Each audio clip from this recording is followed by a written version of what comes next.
At the edge of a quiet village, beyond dust roads and restless noise, lived a wise Zen master. Behind his small hut was a garden. It was not large, not perfect, and not famous, but everyone who saw it felt peace. Flowers bloomed without pride. Trees stood without fear. The soil smelled alive. A young man often visited the master. His heart was heavy, his thoughts loud, and his life felt broken. One morning, the young man said, "Master, my mind is full of pain. I try to be good, but anger grows inside me. I pray, I think, I work.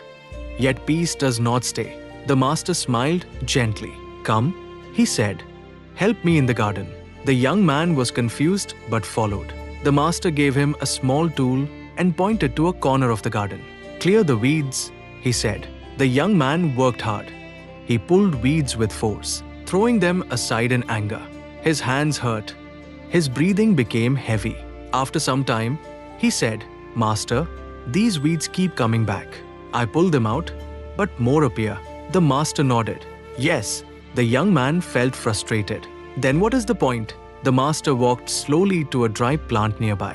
He poured water gently at its roots. He said softly, "Tell me, did the weeds grow because you hated them or because the soil allowed them?" The young man stayed silent.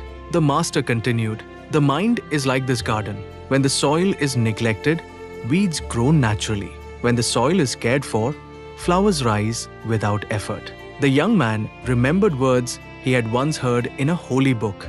"As a man thinks in his heart, so is he." He asked, "Master, how do I change the soil?" The master smiled again. "First, stop fighting the weeds with anger." That day, the master did not teach with words. He taught with silence. They worked together daily, sometimes planting, sometimes watering, sometimes simply sitting. One afternoon, the young man noticed something strange.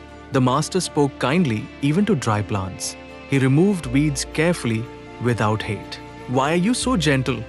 the young man asked. The master replied, "Because force hardens the soil. Love softens it." The young man remembered another teaching. A gentle answer turns away wrath. Days passed. The garden began to change, not because weeds disappeared, but because flowers grew stronger. One evening, the young man confessed, "I realized something today. My anger is not my enemy. My neglect is." The master bowed slightly. "Good. Awareness is the first seed." The young man continued, "When I was angry at people, I was really angry at my own wounds." The master said, "Yes, and wounded soil still deserves care." One night, heavy rain fell. The young man rushed to the master's hut. "Master, the garden will be ruined." The master calmly opened the door. "Come, look." They stood under the rain.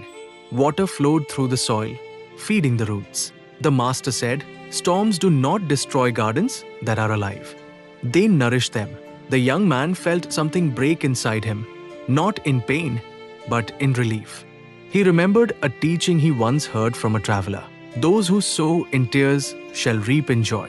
The next morning, the garden looked fresh, brighter, stronger. The master turned to the young man and said, "One day, you will leave this place." The young man's heart tightened. "I don't want to." "You must," the master said gently, "but take the garden with you." "How?" "Wherever you go," the master said, "tend your inner soil. Water it with patience. Remove weeds with compassion. And remember, growth takes time." The young man bowed deeply. Years later, people spoke of a man who carried peace wherever he walked. They said angry hearts softened near him. Broken people felt safe. Someone once asked him, "How did you learn this?" He smiled and replied, "I worked in a garden. And though many never saw the master's garden, they felt its fruits, in kindness, in patience, and in quiet strength, because a well-tended heart, like a good garden, feeds the world."